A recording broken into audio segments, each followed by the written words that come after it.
Você ouve Repórter do Jogo, Rádio Estadão e ESPN na Brasil Game Show.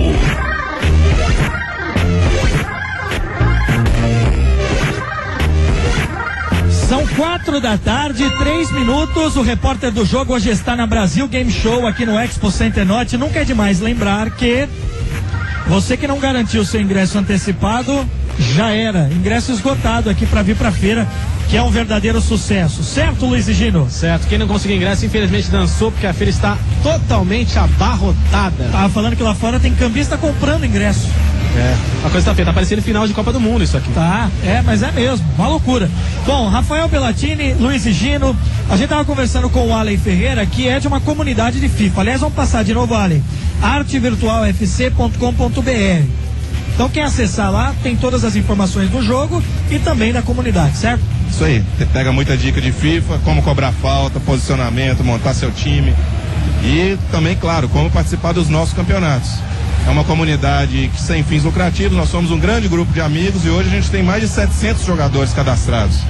E grandes jogadores do Brasil, inclusive o Gustavo Nascimento, campeão da FWC, joga conosco, Sérgio Pires, Michel Quintiano, Eduardo Ciochetti, são grandes nomes do FIFA no Brasil, todos eles participando do Arte Virtual. Quem joga FIFA estava me dizendo que o grande barato da última edição, e que obviamente foi trazida para a versão 2013, é uma possibilidade de você jogar online e subir de divisões. Você sabe como é que é isso? Sei como é que é isso, infelizmente não passei da 6ª divisão. Você começa em qual?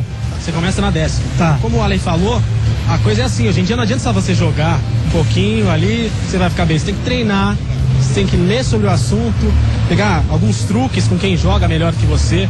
Então aquela coisa de ligou, jogou, ganhou do outro, hoje em dia não acontece. O Conrado, inclusive, precisava treinar um pouquinho, porque ele tomou um vareio do nosso querido campeão mundial, Paulo Sérgio ali, que foi... O Paulo Sérgio é jogador, né? Então, assim, ele tem experiência de campo, mas nunca tinha pego um joystick na vida. E eu perdi dele. Você vê o nível, mais ou menos, viu? Aí foi feio, perder pro Paulo Sérgio é feio. Mas fez um golaço ainda, né, Tuca? Putz. Se fosse só 2-0 sem o golaço, tava bem, mas aquele gol ali... Não, mas na verdade, que não nos ouçam, foi de propósito. Fala com ele vem treinar com a gente. O Arte Virtual também ensina a jogar FIFA. Tem jogadores bons, mas tem jogadores também bem medianos, alguns bem fracos. Independente do nível, a gente é um grupo de amigos. A gente faz churrascos, encontros, eventos aqui em São Paulo e até fora de São Paulo. Jogar online hoje se tornou até mais comum do que você levar alguém para casa para jogar um contra o outro, né? Com certeza, jogar online é uma diversão muito boa, barata e segura nos tempos de hoje, que a gente às vezes, principalmente, né, tem situações onde você vai para um lugar, não tem um pouco de segurança, você joga em casa, chama os amigos também até para jogar, fazer campeonatos em casa, mas também jogar online é o divertido porque você cada hora enfrenta um adversário diferente. E a galera do Arte Virtual tem esse objetivo, de cada hora estar jogando com fazer amigos fora de São Paulo, Brasil inteiro, e promover o jogo, que é o mais bacana de tudo. O futebol é a essência, né, do público brasileiro, é o esporte mundial. Então vamos fazer crescer isso também dentro do videogame, uma comunidade muito bacana, e o Arte Virtual está aí ajudando o FIFA a ser promovido no Brasil, e claro, com uma parceria muito bacana com a Warner. Eles têm nos apoiado cada vez mais e a gente não pode deixar de agradecer à Warner e também aos nossos jogadores que participam do clube diariamente. O jogo online que inclusive no FIFA 13 tem um destaque na narração. Se você joga um jogo, sei lá, um Real Madrid e Barcelona, num jogo normal, você contra o computador, a narração segue mais ou menos o esquema de uma narração normal de TV, né? Agora, se você está jogando virtualmente, existem alguns comentários dos narradores que fazem uma brincadeirinha. Por exemplo, você toma um golaço, fala, que golaço! Agora vai querer apertar o start pra não ver o replay, sabe, umas coisas assim. O cara de casa vai ficar bravo. Então tem algumas dessas brincadeiras exclusivas para quem joga online. Falando o Caio Ribeiro, olha, o Cristiano Ronaldo é muito bonito, né? Além de ser um craque, é engraçado isso.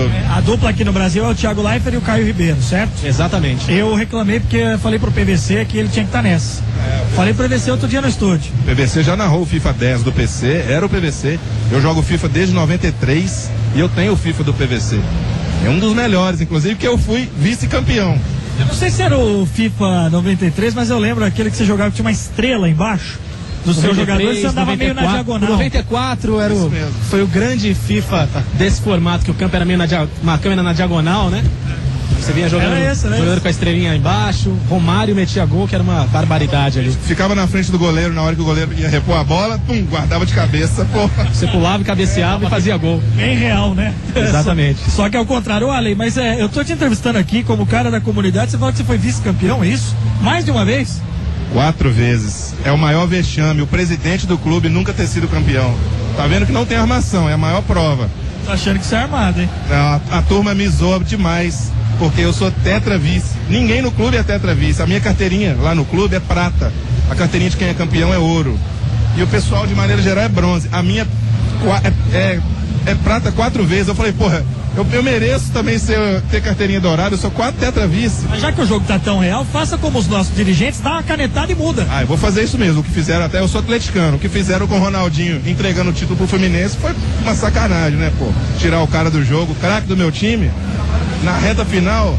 O Galo caiu pra terceiro agora, hein? Não, a gente vai ficar na Libertadores. O Galo tem time ainda pra ficar entre os 4. Ale, obrigado. Nos estúdios da Rádio Estadão ESPN que tá feliz com essa história, né? Hã? Tem tricolor aqui nos estúdios, rondando os estúdios da Rádio Estadão ESPN que tá feliz com essa história, mas é melhor a gente não citar nomes. Deixa, né? Deixa pra lá. Ah, tá. Eu tava vendo quem é, né? Falei, não, o Tuca é Bora Bahia. Aí quem que é o torcedor do Fluminense? É o nosso Luiz. Quer dizer, Ale, obrigado pela participação e pela visita aqui. Nada, eu agradeço, e registrando mais uma vez o endereço pra galera que quiser entrar no Arte Virtual e conhecer a comunidade, www.artevirtualfc.com.br. Vou entrar e vou pegar umas dicas. Obrigado. De nada, um abraço, pessoal, valeu. Valeu, aqui na Brasil Game Show.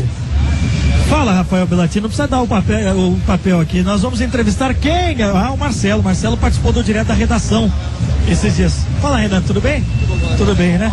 Marcelo Tavares, que participou esses dias com a gente no Direto da Redação, organizador desse sucesso. Acho que é a única palavra que a gente pode dizer, Marcelo, porque tava até brincando aqui, quando você vê cambista comprando ingressos, é porque o evento deu muito certo. Tudo bem? Tudo ótimo. Esse detalhe dos cambistas que você comentou, a gente é claro que fica um pouco chateado porque o ingresso começou sendo vendido antecipadamente por R$20, na porta estava 40, o valor de meia entrada, e tinha cambista querendo vender ingresso a R$1.000 e teve gente que pagou. Então, assim, comprando credencial, comprando de tudo para poder entrar, gente pedindo. Eu, sinceramente, meu telefone pessoal eu desliguei, eu não tive como deixar ligado, porque era cada vez mais gente procurando e querendo dar aquele jeitinho brasileiro para entrar. Mas é sinal de que deu muito certo, é sinal de que tá todo mundo gostando demais. É a primeira vez da feira em São Paulo, vocês faziam no Rio de Janeiro. Conta pra gente como é que surgiu a Brasil Game Show e esse crescimento que a gente está vivenciando hoje aqui no Expo Center Norte. Então, a Brasil Game Show ela surgiu, na verdade, em 2009 como Rio Game Show. Eu trabalho com games há cerca de 10 anos, comecei fazendo pequenos encontros, pequenos eventos, e na época já como Rio Game Show era um espaço que comportava 4.000 pessoas e as 4.000 pessoas lá estavam. A segunda 8.000, a terceira 30.000, a quarta 60.000, a quinta agora 100.000 pessoas. E a sexta eu imagino que já está pronta também para acontecer, né? A sexta já tem um projeto, vai continuar a ser aqui, ela vai ter mais um dia, vai ter mais espaço, vai ter mais novidades, vai ter mais empresas. Para vocês terem uma ideia, praticamente a gente já está com os espaços pro ano que vem, mais de 80% dos espaços já negociados, já reservados. Então isso mostra o interesse e a importância que o mercado brasileiro está tendo hoje.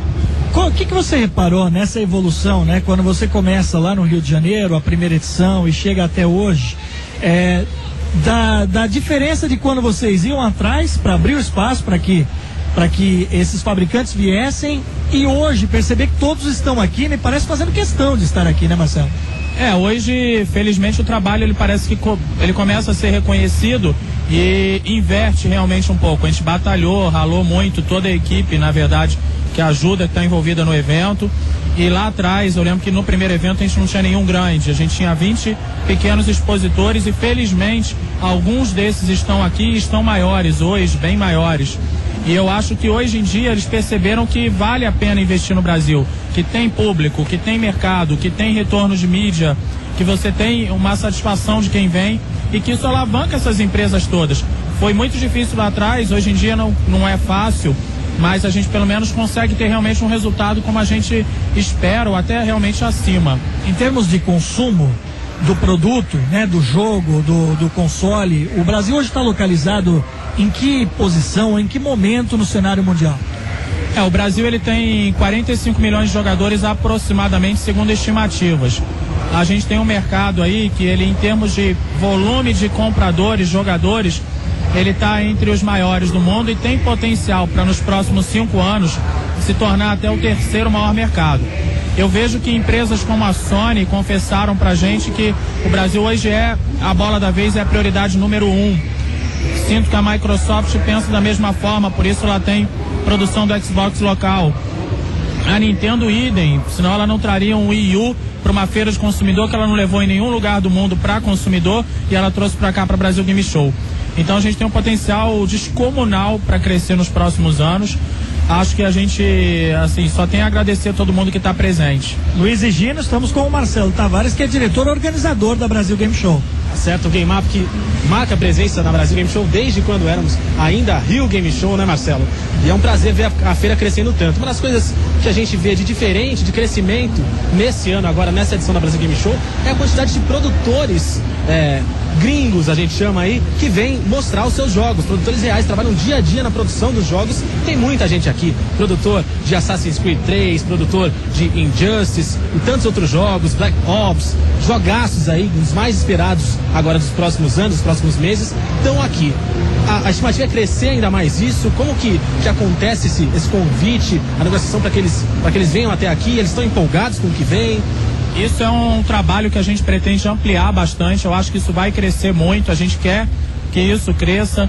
Esse ano foram 20 nomes principais que participaram do evento, comparados aí com anos anteriores, onde a gente tinha 1, 2, 3 nomes no máximo. Foi fantástico. 25 jogos apresentados antes do lançamento e principalmente campeonatos, atrações e estruturas grandiosas nesses estandes.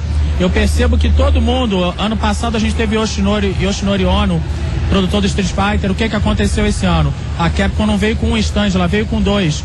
Esse ano a gente tem alguns na mesma situação, como o Harada do Tekken, que eu tenho certeza que ano que vem vai querer participar, a Namco, com uma área muito bacana. E a gente pretende sim ampliar, é um trabalho em parceria nosso com as publicadoras de games, com as first parties, para que a gente possa trazer esse povo para o Brasil. É um trabalho árduo, não é fácil, mas todo mundo aí hoje em dia quer vir ao Brasil. Chega a ser o sonho desses caras conhecer o povo brasileiro e ver o que está acontecendo no Brasil hoje.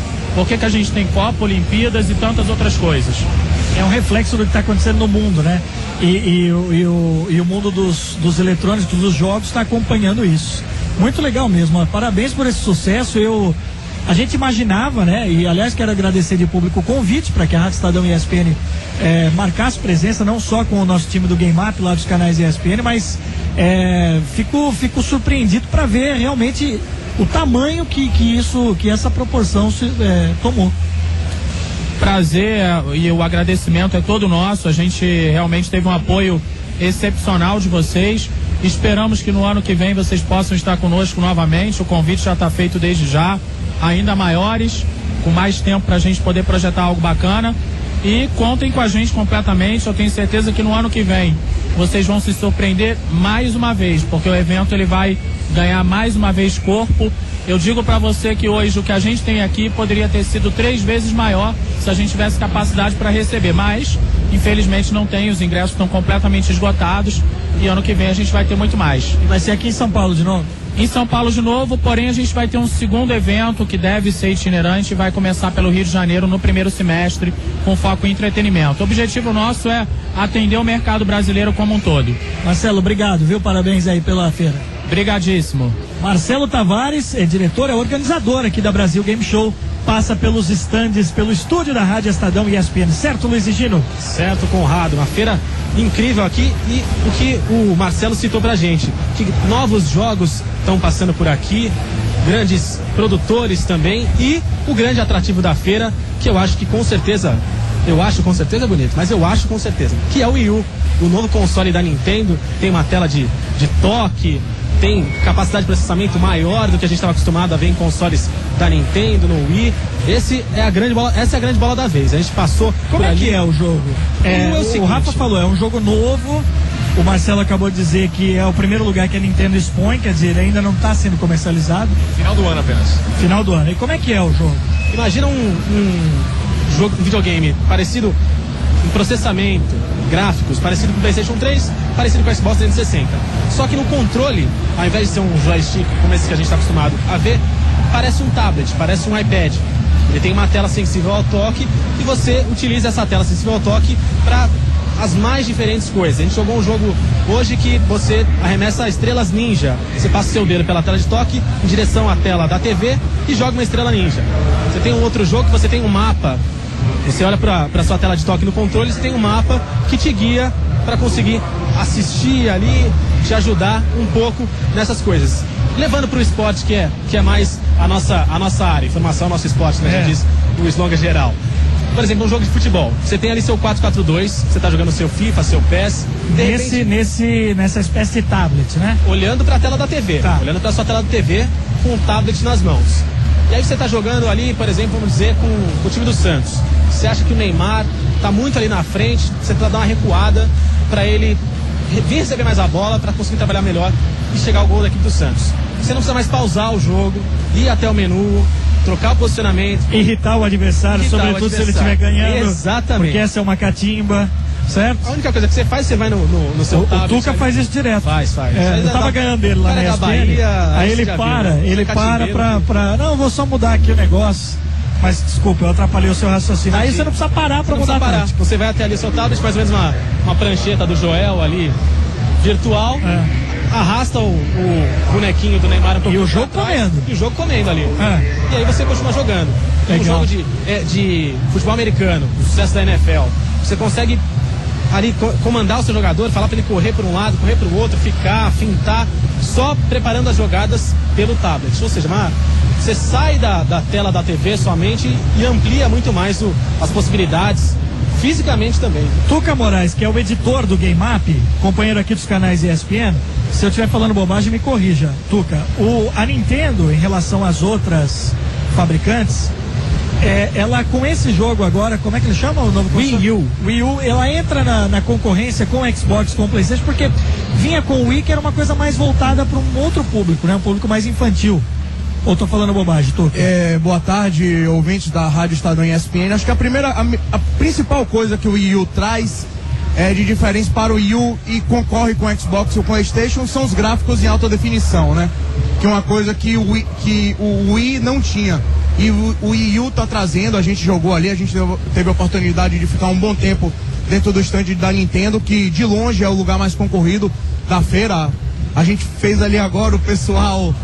Pra vocês terem uma ideia, o pessoal tá ficando em média 2 horas e meia na fila pra conseguir jogar o Wii U, né? E o pessoal tá gostando muito. Acho que principalmente por isso, essa inovação do controle, mas a tela, o fato de ser em alta definição também é uma diferença muito grande, né, Conca? Esse mundo hoje em dia, o pessoal quer ver. Então você não ter o HD, ter um videogame em SD, era uma coisa que deixava o Wii muito pra trás, né, Gino? E sabe o que assusta a gente? Eu brinquei aqui, a gente não vai começar a falar de naftalina, né? Olhar lá pra trás. Mas até brinquei, tinha uma criança que o Samuel passou e eu falei do Decathlon, falei de joystick, o menino ficou me o assim, né? O que você tá falando, né? Mas jogos, por exemplo, eu me lembro a primeira vez que vi um jogo de PlayStation 1, o tamanho do impacto que aquilo, eu jogava, sei lá, vi na evolução, eu tenho 32 anos, vindo Atari, Nintendo, Super Nintendo, aí eu pulo pro PlayStation 1, quer dizer, foi um susto quando eu vi Resident Evil, por exemplo, que acho que é o jogo... Foi exatamente o mesmo jogo que eu vi pela primeira vez num PlayStation. Fórmula 1 era uma coisa assim. E se você vir hoje, esse mesmo jogo que me assustou lá atrás, você fala, nossa, que coisa feia, tosca. E os caras vão evoluindo. Pra onde nós vamos nesse mundo? Engraçado que em casa eu tenho alguns consoles dos mais antigos, às vezes eu pego pra jogar, eu tenho o Sega Saturn em casa, gostava muito de jogar Daytona, você pagava pra jogar no fliperama, eu instalo assim, eu falo, nossa, eu perdia horas jogando esse jogo e... tá bom. Achando sensacional, né? Eu tenho muita lembrança disso com o 007 GoldenEye, do Nintendo 64. Foi o primeiro jogo de primeira pessoa que acho que realmente atraiu a atenção de todo mundo, né? Você via aquilo, cara, como é que eu tô aqui, eu viro, tudo em 3D, você consegue olhar para baixo, para cima, para os lados, várias armas. Hoje em dia os jogos de tiro colocam eles no bolso. é difícil de acreditar que a gente tá falando de quê? De 15 anos atrás, até menos. Menos que isso. Mas tem uma turma que faz isso, que faz o Rafael Bellatini, quer dizer, de preservar o jogo antigo, emulador, né? Que você pode jogar aí online de qualquer jeito. Eu tenho um amigo lá em Santos, o Eduardo Abrantes, que ficou feliz quando conseguiu comprar na internet um Phantom System. A hora que chegou o Phantom System, mas aí vem aquela coisa da criança que na época não comprou, não pôde, por N razões. Só que aí você liga o Phantom System e fala, nossa, o Phantom Vai jogar System, o jogo do Rambo. tô voltando pro passado, né? Aí você olha e você fala, nossa, não dá, né? A gente fez uma matéria no Game Up o ano passado, no Dia das Crianças, lembra, Luiz? Que a gente trouxe crianças de 10, 11 anos de idade para jogar o Master System. E um jogo que fez um sucesso incrível com a criançada foi os Jogos de Verão. California Games. California Games. O pessoal, rapaz, o que é isso? O de surf, ninguém conseguia passar do Tinha uma surf. embaixadinha que você fazia com a bolinha, né? Tinha o Pelezinho com a bolinha de areia. Também, que você andava pela rua e Na Califórnia, né? California Começava. Games, como o Gildo falou. Então Boa. é bem legal relembrar mesmo essa nostalgia, porque os jogos eram muito legais, né? Então tá evoluindo, tá, mas os jogos antigos acho que tem muito... E deixou bastante de ser uma coisa apenas de criança, não é? Hoje em dia tem criança que não vai conseguir entender aquele tanto de controle que você tem. Apesar de que criança às vezes é mais rápida do que a gente. Eu acho que elas sabem mais do que a gente, porque elas são, entre aspas, doutrinadas, elas crescem já com essa... Mas eu acho que a nossa sociedade hoje vive um momento inédito nos videogames, que é o quê? Pela primeira vez na história, você tem pais que jogam videogames com seus filhos. Eu tenho sua idade, eu tenho 31 anos. Então quando eu tinha 10, 11, 12 anos, meu pai não fazia a menor ideia o que era videogame, ninguém gostava. Então hoje em dia os pais de 30, 35, 40 anos eram fãs de videogames. E os filhos hoje com videogame, você tem muito disso. Então você vê aqui, você vê muita família, você vê muito pai com criança, e não é só a criança que joga, o pai joga também. Então, O pai isso é joga muito também legal. e às vezes o pai joga mais ainda, né? Joga mais. A criança quer sair de casa, quer jogar bola, às vezes, e o pai, não, filho, pera aí um pouquinho, papai tá jogando videogame, daqui a pouco a gente sai. Dá pra entrar até numa outra discussão do mundo dos games, que é o seguinte, os jogos proibidos pra menores. Porque tem jogo, eu brinquei com o pessoal do Call of Duty aqui, do clã, tem jogo violento, tem jogo com pitadas... Leisure Suit Larry, lembra desse? Saudade desse, hein? Peraí que eu tô por fora, o que é isso? Leisure Suit Larry era um... É jogo erótico, Isso, mais ou menos na classe. Ele era um... Acho que erótico é uma palavra universitário. forte, ele era um jogo sugestivo. Sugestivo, não tem de fato... Como é que era aquele do Atari? Tinha no Tinha do Neo Atari lá atrás, né? Sim. Esse É eu não tenho que X-Men, lembrar o é isso nome. não? Eu acho que era o esse o nome. X-Men, X-Men, X-Men. sim. Bom, mas por que nós caímos pra isso? Pra falar de jogos que hoje são... Tem isso, né? Tem classificação, idade mínima, né? Tem sim, Conca. Eu vi, você falou isso engraçado, eu lembrei da quinta-feira quando a gente veio, que era o dia da imprensa, tava mais vazio. No stand da EA tem o Battlefield. E eu reparei um moleque de 8 anos, ele era muito pequenininho. E ele tava com isso aí, com lança-chamas, um negócio de Queimando foguete, todo mundo. explodindo um helicóptero e dando tiro na cabeça dos outros. E ali amarradão e a mãe dele do lado. E é isso aí, filho, vai lá. Então, Aqui você compra... Se esse menino de 8 anos for numa loja, ele compra o jogo. Compra. Não tem pra... Porque nos Estados Unidos é diferente. Nos Estados Unidos a coisa é muito mais apertada, o cerco em relação a isso é muito mais apertado. Eles têm o tipo de classificação chamado PEG, que é uma sigla que fugiu agora exatamente qual é a descrição, mas chamado PEG. É a classificação etária. Classificação etária, exatamente. E eles têm ali 12, 14 anos, 16, 18, tem a classificação Teen, que é de 15 para baixo, e o Everyone, que é para todo mundo, e isso é levado muito, muito a sério por lá. Se um garotinho desse chega feliz da vida para comprar o Battlefield, comprar o Call of Duty ali, ele não consegue. Bom, a gente vai seguir aqui na Brasil Game Show, ao lado do Tuca Moraes, ao lado do Luiz Gino, do Rafael Bellatini, até às 6 da tarde, porque vem aí rodada do Campeonato Brasileiro, vem aí Flamengo e Cruzeiro, vai ser assunto na sequência do repórter do jogo. Hoje tem clássico também, tem Portuguesa e Corinthians, o Campeonato Brasileiro está chegando na reta final e tá emocionante, pelo menos nas brigas intermediárias, porque lá em cima me parece o Fluminense já é campeão. Pra gente passar para o próximo bloco, eu gostaria de falar com vocês de um tema, porque eu já vi comentaristas, nossos companheiros, que usam os videogames, usam as plataformas e usam os jogos como ferramenta também de atualização. Porque se você hoje pegar o FIFA, pegar o PES, tá todo mundo seguindo o que está acontecendo no mundo, né? É uma forma até de você estudar o jogo. Exatamente. O jogo real, no caso. Tem colegas nossos que estudam por aí mesmo. Eu lembro que eu FIFA comecei Manager, já né? com... Oi? FIFA Manager, por exemplo. O FIFA Manager é um jogo que você joga como técnico, né? Mas essa questão dos estudos, eu já vi gente jogando jogos de futebol normais, como FIFA, como PES, usando exatamente para isso. Eu vou fazer um jogo, por exemplo, o William Tavares me contou, certa vez, se não me engano, que tinha um determinado jogo, por exemplo, Borussia e Bayern de Munique. Ele ficou jogando Borussia e Bayern de Munique, alternando as equipes que ele controlava, para gravar quem eram os jogadores, qual a característica de cada jogador. Então ele sabia que tal jogador era mais veloz, o outro era mais marcador. Até característica física, porque os caras estão cada vez mais idênticos. Também, né? Você consegue gravar olhando quem é quem e sair pro jogo muito mais à vontade com o mundo real. E eu acho que isso vai além dos jogos de futebol, né? Você pode levar para os jogos de basquete, jogos de beisebol, jogos de futebol americano. Eu, por exemplo, eu aprendi as regras do futebol americano com videogame. 2. Jogando o Joe Montana. Eu aprendi tudo, de formação ofensiva, você tem uma defesa 3-4, uma defesa 4-3, você saber um posicionamento de um cornerback, você saber o que é uma rota de um wide receiver. Então, o videogame hoje em dia, principalmente com o realismo que ele mostra, ajuda bastante nisso daí. Se você for jogar Madden hoje com o Xbox, você tem o Kinect, você tem que saber mais ainda as coisas, porque você pode chamar a jogada, fazer o calling direto com a sua voz. Você não tem o controle, você fala a jogada que você quer e eles vão fazer a jogada. Isso daí, pra quem joga Madden, é uma das maiores revoluções dos últimos tempos. O Madden, só pra gente localizar, seria como se o principal jogo de futebol do Brasil fosse do Galvão Bueno.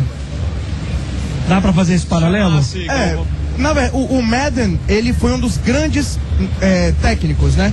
Então, digamos assim, como se fosse o jogo do Zagallo. Tá. Então, ele é um cara que foi técnico, foi campeão em vários times, etc.